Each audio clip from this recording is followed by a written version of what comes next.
aproximadamente alrededor de 41 litros en un adulto de 70 kilogramos. ¿Ya? Pero, ¿cómo se divide esta agua dentro del organismo?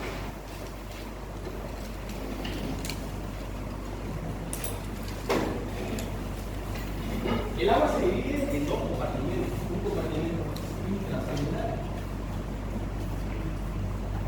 y un compartimento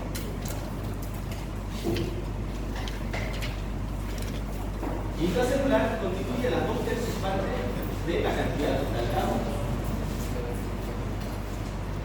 Y el extra, el tercio restante. Esto aproximadamente equivale a 28 litros. El tercio restante de lo que es el agua extracelular se divide en tres: intravascular,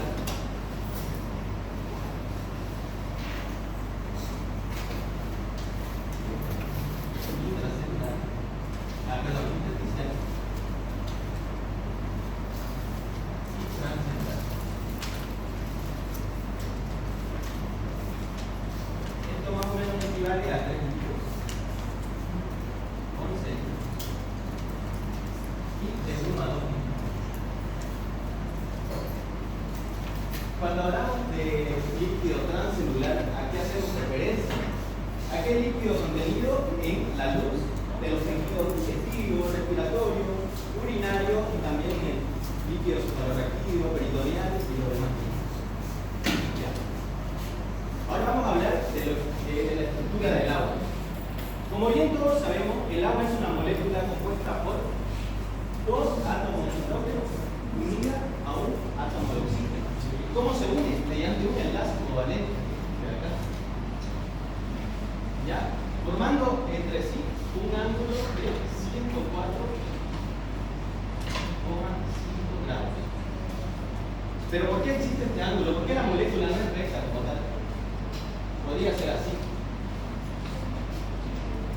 Más adelante vamos a explicar esto. ¿Ya? En la molécula del agua,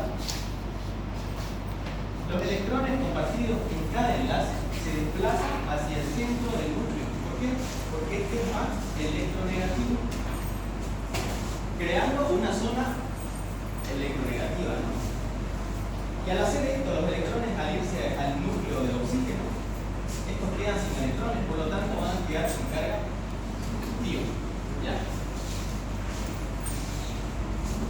Recordemos que la disposición de los electrones es asimétrica. Viene así. Electrón negativo, electrón negativo. Y esto hace que el agua adquiera una forma de tetraedro y se convierta en una molécula polar. ¿Dónde se encuentra la carga negativa? En el vértice de la molécula, en este caso sería. Y la carga positiva nos dice que se encuentra en la línea de unión de ambos núcleos de los nitrógenos. Es por eso que el agua se lo conoce como una molécula dipolar. Y ahora vamos a explicar por qué no es dispuesta en línea recta. Si esto fuese así, la carga positiva se iría al centro, ¿no? Al oxígeno, y se contrarrestaría con la carga negativa y quedaría como una molécula polar. Aquí está lo que expliqué del ángulo. Y ahora vamos a hablar de los enlaces de puente de hidrógeno. Aquí lo que es oxígeno, hidrógeno, hidrógeno.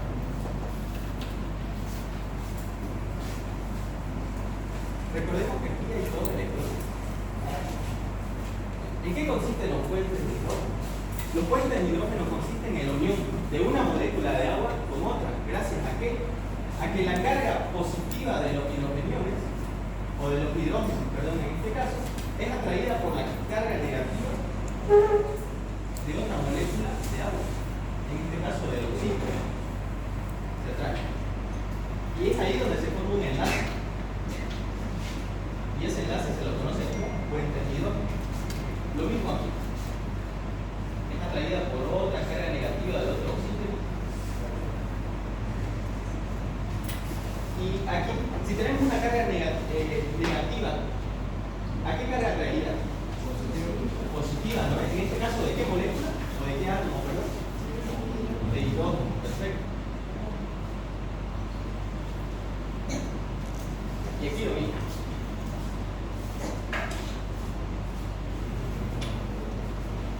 Algo importante es que gracias a la disposición de tetraedro que les mencioné anteriormente, es que una molécula de agua puede unirse a otras 4. ¿Ya? Ahora vamos a hablar acerca de las propiedades físico-químicas del agua. La principal propiedad y más importante para la vida es la acción solvente. Recordemos que el agua es la sustancia en la que se puede disolver la mayoría de otras sustancias. Gracias a una propiedad que se llama la formación de los puentes de hidrógeno. ¿Ya? ¿Pero con qué compuestos se unen? Con compuestos iónicos, los cuales son solubles en agua. Y un ejemplo sería la sal. Al unirse puede disociarse y soltar todos sus componentes. Con otro compuesto que se puede unir es con los compuestos polares no iónicos, como el alcohol, aldehído y cetonas. Estos se unen gracias a sus grupos hidroxilo y carbonilo. Tenemos también a los compuestos apolares. Estos son netamente hidrófobos. Pero se pueden unir otros compuestos que son compuestos orgánicos no polares o poco polares, como el benceno, el tetracloruro de carbono y el cloroformo. En un ejemplo de esto tenemos un hidrocarburo. Recordemos que la gasolina nunca se va a mezclar con el agua, tampoco el diésel. Y por último tenemos los compuestos antifáticos o anfifílicos. ¿Por qué se caracterizan esto? Porque tienen un extremo que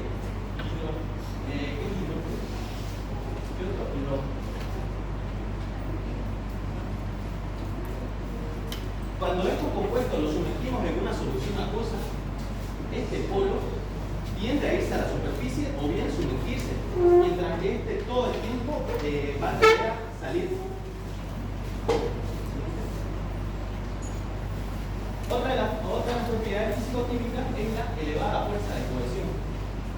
¿Qué entendemos por cohesión? La cohesión es la atracción de una molécula por otra de su mismo tipo. En este caso, el agua tiene una elevada fuerza de cohesión por la capacidad de formar puentes de hidrógeno. Tenemos la elevada fuerza de adhesión. También está en relación con los puentes de hidrógeno, pero en este caso se une a otras moléculas polares. Y junto con la cohesión se forma un fenómeno llamado capilaridad. ¿Y qué es la capilaridad? Es cuando sumergimos un capilar en agua y este tiende a elevarse por las paredes hasta llegar a la superficie. Después tenemos al gran calor específico. Recordemos que todas las propiedades del agua se basan en la capacidad de formar puentes de hidrógeno. En este caso, el agua es capaz de absorber grandes cantidades de calor, las cuales las usa para romper sus puentes de hidrógeno y a su vez actuar como un regulador térmico. Y por último tenemos las propiedades de elevado calor de vaporización, lo mismo con sus puentes de hidrógeno. Se requiere una gran cantidad de calor y energía para romper los puentes de hidrógeno y a su vez una gran cantidad de energía cinética para convertir el agua de líquida a gaseosa. Funciones bioquímicas y fisiológicas. La primera puede ser soporte o medio donde ocurren las diferentes reacciones del metabolismo o metabólico. Dos, es el disolvente universal, como anteriormente ya habíamos mencionado. ¿Por qué es el disolvente universal? Exacto. En otras palabras, porque tiene la capacidad de formar puentes de hidrógeno con diferentes sustancias, ¿no?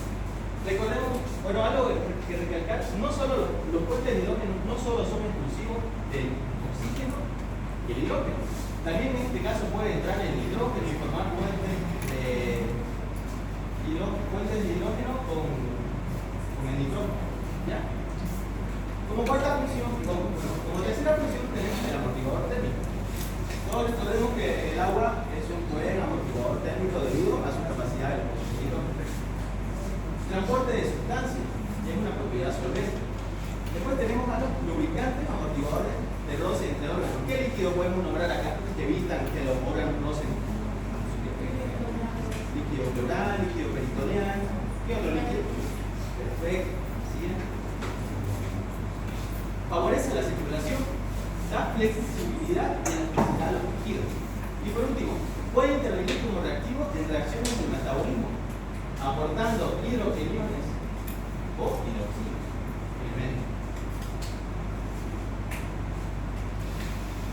Propiedades térmicas del agua. Recordemos que el punto de fusión del agua es de 0 grados centígrados. El punto de ebullición es de 100 grados centígrados. Y la vaporización es de 540 calorías sobre gramo. Esos son valores muy importantes que les pueden preguntar. Ionización del agua. Algo que es importante en este caso de la ionización del agua es que de cada 555 millones de moléculas de agua, solo una se disocia en sus diferentes iones. Y la fórmula nos dice que es más o menos así.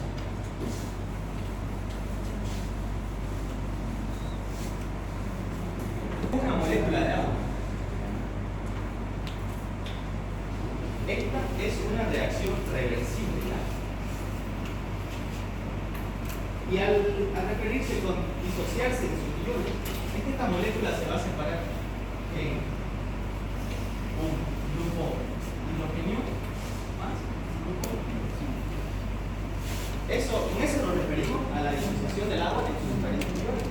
Recordemos que esto es positivo y esto es negativo. Aunque la fórmula más correcta sería realizándolo con dos moléculas de agua.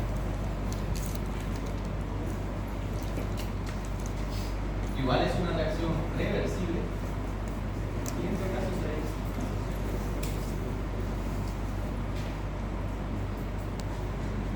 los que inscriban con la doctora Marta, esto le va a servir mucho, porque esta es la fórmula más correcta en cuanto a la disociación del agua. Bueno, eso sería todo en cuanto a agua. ¿Tienen alguna duda de esto?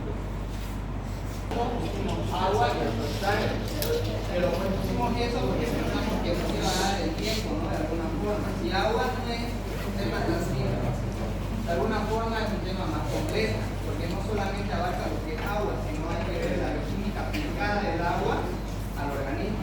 Entonces vamos a continuar con lo que es balance hidromineral. ¿Ya? Ahora, ya sabemos de forma general cómo se compone el agua, ¿no? Por una molécula H2O, por dos moléculas de ion de hidrógeno y una molécula de oxígeno. Y estas se atraen dando carga positiva, carga negativa y demás. Ahora vamos a hablar sobre, de alguna forma, sobre el agua aplicado a nuestro organismo. El agua es el solvente que más se utiliza para muchas reacciones dentro de nuestro organismo, ¿ya? Es por eso que el agua, como dicen, ¿no? Es el solvente en el cual transcurren casi todas las reacciones químicas dentro de nuestro organismo. Algo muy importante es que lo que nosotros hemos enseñado, estamos enseñando con mi compañero, es algo que les va a servir con la doctora Marta, porque la doctora Marta toma exámenes orales sobre 5 puntos a cada uno y los hace pasar a la pizarra. Entonces, lo que nosotros les estamos explicando es tal cual lo que ella quiere que ustedes pongan en la pizarra. Para lo que agarren con ella, ¿no? Porque no todos van a poder agarrar con Hidalgo. Entonces, tenemos que saber la distribución del agua en los tejidos, ¿ya? Y esto se va a dar de acuerdo a un porcentaje, y son parámetros. Primero, vamos a tener el cerebro.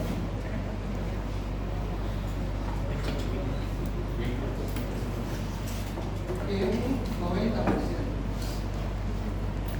Después tenemos el hueso, los huesos, que están representados por un 22%. El cerebro tenemos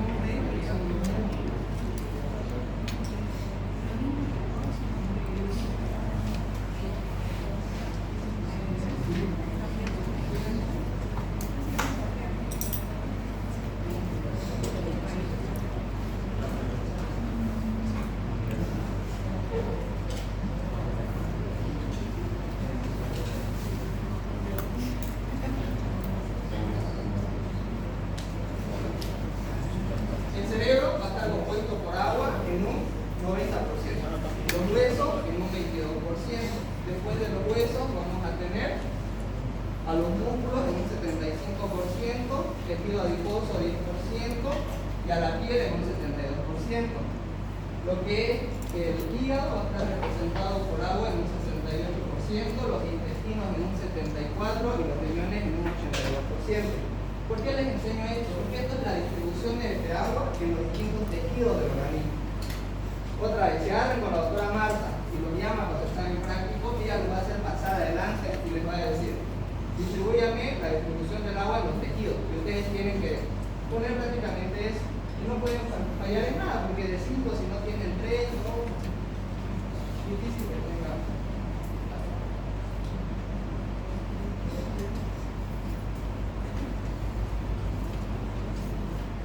Ahora vamos a hablar sobre la distribución del agua en el organismo. Ya tenemos como tal de cierto punto en nuestra cabeza la distribución de agua en los tejidos.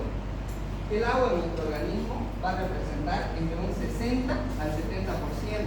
De una persona que pesa 70 kilogramos va a representar aproximadamente 42 litros. ¿Ya?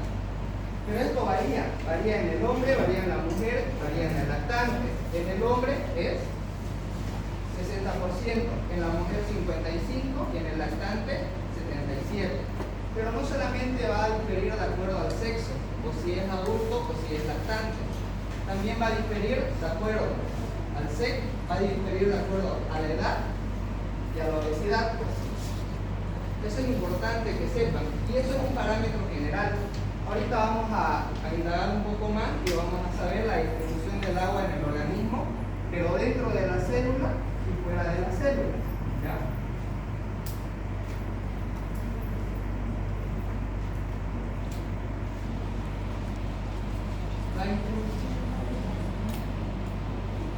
Como sabemos, es aproximadamente, de forma general, ¿cuánto? Un 42%. En el hombre, 60%, en la mujer 55%, en el lactante 77%, y esto difiere de acuerdo a la edad, al sexo y a la obesidad. A ver. Ahora vamos a indagar a lo que sería su distribución en el intracelular. El agua en el intracelular, o sea, dentro de la célula, va a estar delimitada por la bicapa fosfolipídica, que es la membrana plasmática. Se va a encontrar en su mayoría, en la totalidad que podemos ver ahí, se va a encontrar ¿dónde? Dentro de la célula, que serían 2/3. ¿Ya? Y también va a variar de acuerdo al hombre, a la mujer y al lactante.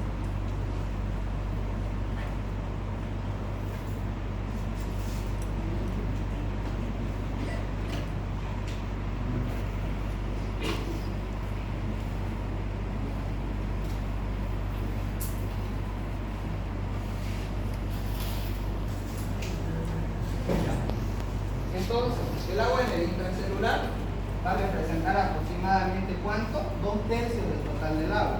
¿Ya? En el hombre, ¿de cuánto? Del 60, 45. En la mujer, del 55, 40. Y en el lactante siempre es más, en este caso va a ser 48.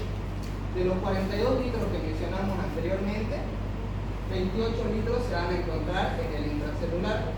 Entonces, esa sería la distribución del agua dentro de la célula. También tenemos la distribución del agua en el extracelular. En el extracelular se va a dividir de la siguiente forma. Esta sería la distribución del agua en el extracelular. ¿Por qué está así?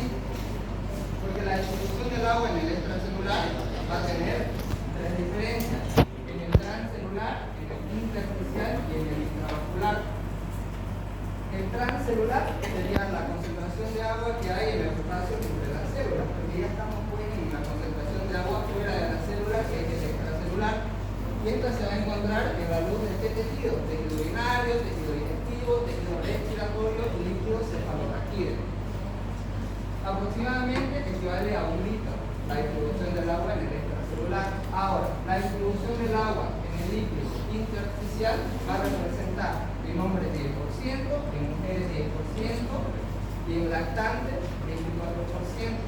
En litros nos va a representar aproximadamente un 11%.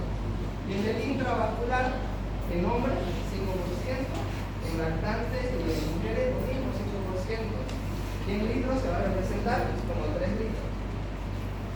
Si nosotros sumamos los 28 litros más los 15 litros, nos da un aproximado ¿a qué? Al total del agua que dimos a un comienzo, ¿no? Que eran 42 litros. Entonces, ya sabemos de alguna forma la distribución del agua de forma general, la distribución de agua en el intracelular y la distribución del agua fuera de las células, que sería el extracelular. Cualquiera de estas tres distribuciones les va a preguntar a la doctora Marta. ¿Tienen alguna duda o les puedo explicar o se nos pueden explicar algo hasta ahí? ¿Está todo claro? Hablar sobre lo que es el balance hídrico. Eso es muy importante y es bastante preguntado. Yo me acuerdo que en el examen de fisiología, yo pasé con el doctor Méndez. En el examen de fisiología que tuvimos con el doctor Méndez, entraron preguntas de eso y yo por eso lo respondí no porque el doctor me ha enseñado. ¿Ya?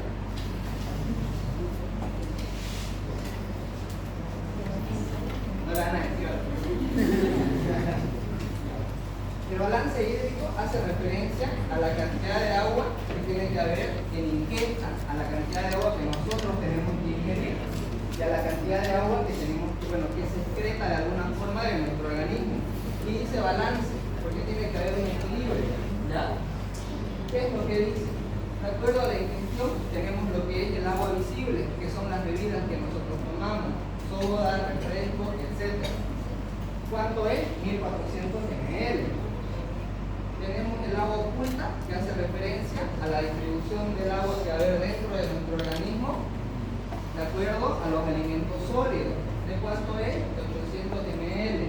Y el agua de oxidación, que es el agua que se produce como resultado de ¿qué?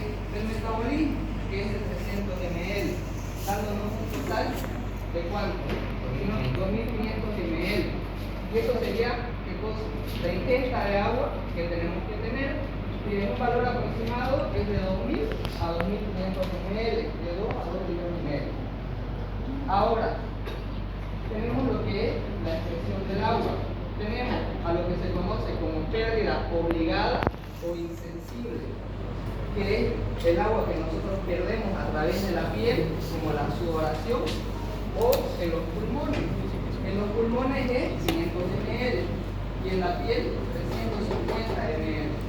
Después tenemos lo que se pierde en la materia fecal, que varía de 100 a 150 ml a través de la orina, 1400 ml, dándonos un valor aproximado de 2450 ml de excreción de agua por día. Entonces, el balance hídrico hace referencia a la ingesta de agua y a la pérdida, que es de 2000 a 2500 ml. Estos valores igual tienen que aprendérselo de memoria, y no solo les sirve para los químicos.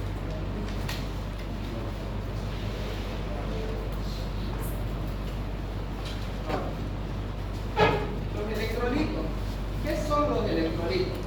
Básicamente son sustancias que al disociarse en una solución acuosa se disocian en partículas con carga eléctrica positiva, que se les denomina cationes, y partículas con carga eléctrica negativa, que se les denomina aniones. Esto ahorita vamos a explicar para qué nos sirve, pero ese concepto que ustedes tienen que saber. ¿Quién aquí sabe qué es un solvente?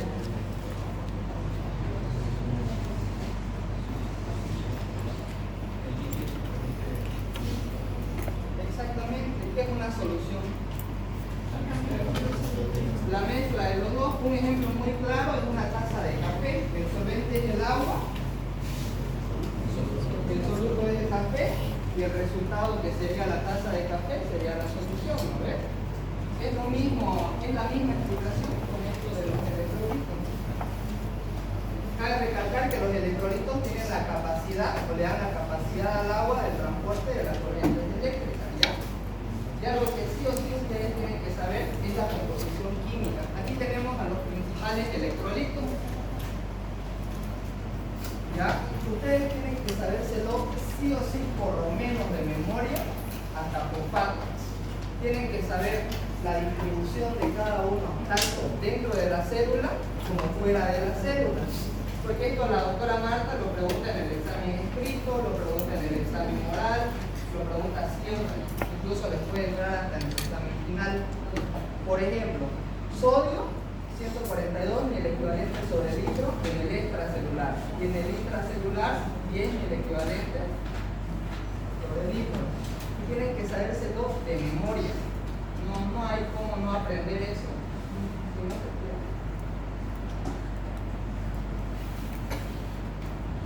La molaridad plasmática, ¿ya? Esto igual es importantísimo, ¿ya? La molaridad se mide a través de un aparato. A este aparato se le denomina osmómetro. ¿Cómo se saca la molaridad plasmática? Con una fórmula: 2 por sodio más glucosa entre 18 más el BUM entre 2,8. El resultado que nos sale haciendo esta fórmula nos va a dar un parámetro aproximado si la persona está en sus valores normales de 280 a 295 milimoles sobre litro. Este es el valor que maneja la doctora Marta, de 280 a 295 milimoles sobre litro. Eso es lo que es la molaridad plasmática. No se tiene que olvidar esto: 2 por sodio más glucosa entre 18 más el BUM entre 2,8.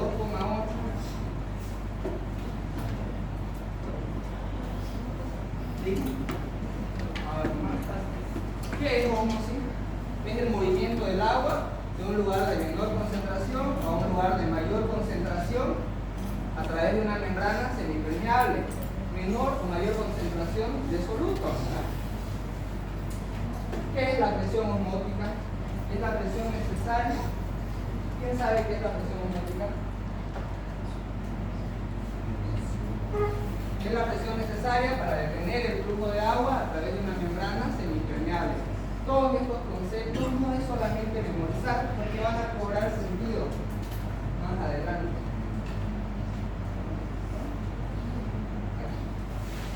Entonces, como ya sabemos, ósmosis es el movimiento del agua de un lugar de menor concentración a un lugar de mayor concentración ¿de qué? De soluto, a través de una membrana semipermeable. El agua va a seguir al soluto. Donde haya más soluto, hay más agua. En ósmosis tenemos 3 variaciones, que son isotónico, hipotónico e hipertónico. Isotónico hace referencia a cuando hay la misma cantidad de soluto, tanto dentro de la célula como fuera de la célula. Entonces, en los volúmenes de agua, la célula se va a encontrar parcialmente normal. Pero ¿qué pasa cuando hay un exceso de soluto dentro de la célula? Se le denomina hipotónico. Al haber gran cantidad de soluto dentro de la célula, el agua va a ingresar y esta como un globo se va a inflar y en algún punto va a reventar. A eso se le denomina turgencia. Eso es pregunta de examen. Ahora lo contrario a hipotónico, cuando hay más soluto en el extracelular, el agua va a salir de la célula, ¿no ves? ¿Y qué va a pasar? Esta va a entrar en plasmólisis, se va a aplanar porque no va a tener nada adentro, y después de plasmólisis va a entrar en retransferenciación.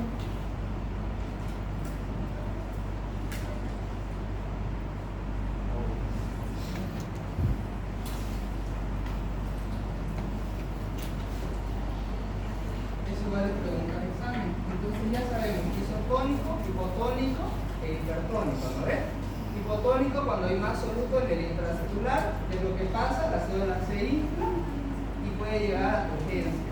Hipertónico, hay más soluto en el extracelular, se vacía la concentración de agua de la célula y esta se va a aplanar, dándonos plasmólisis y como consecuente retracción también denominada crenación.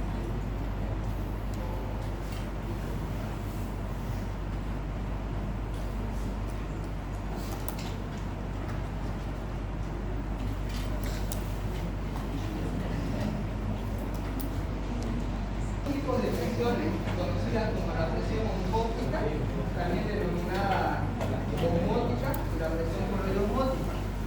Estas son presiones que van a ejercer la concentración, bueno, van a ejercer la presión y concentración de agua ¿en dónde?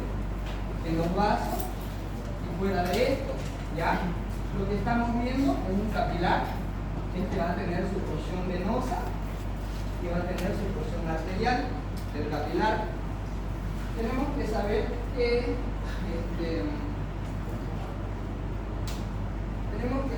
qué es presión hidrostática, qué es presión oncótica, también denominada coloidosmótica. La presión hidrostática hace referencia, es una fuerza que hace referencia a la salida de agua de los vasos sanguíneos. La presión hidrostática va a ejercer la salida del agua a través de ¿dónde? De los capilares. Más exactamente, la porción arterial de los capilares. Y esta presión hidrostática tiene una fuerza de 35 milímetros de mercurio. Tenemos a la presión oncótica o coloidosmótica, que esta se va a dar a nivel de ¿qué? De la porción venosa de los capilares. ¿Y qué va a hacer? Va a ejercer el ingreso del líquido hacia dentro de la célula.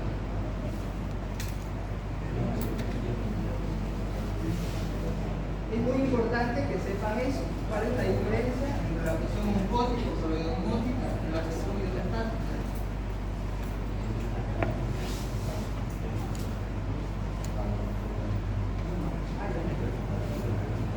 Tienen que saber que la presión oncótica o coloidosmótica tiene una fuerza de 25 milímetros de mercurio y de la presión hidrostática es de 35. ¿Ya?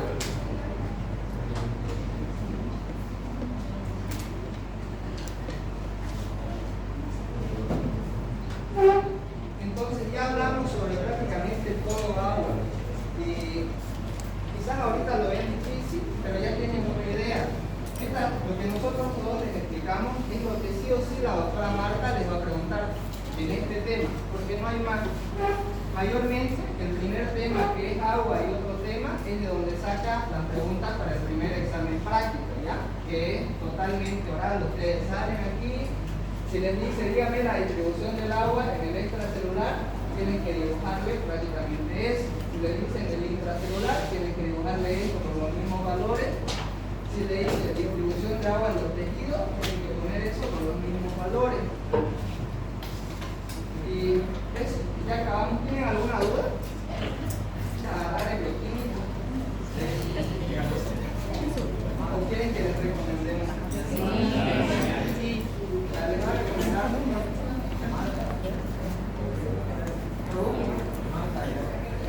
¿Qué pasó con Marta? ¿Qué fue la nota más alta de Marta?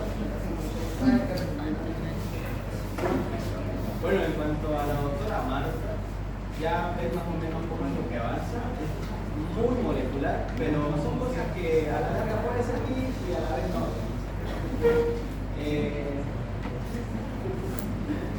Bueno, hay que ser sincero.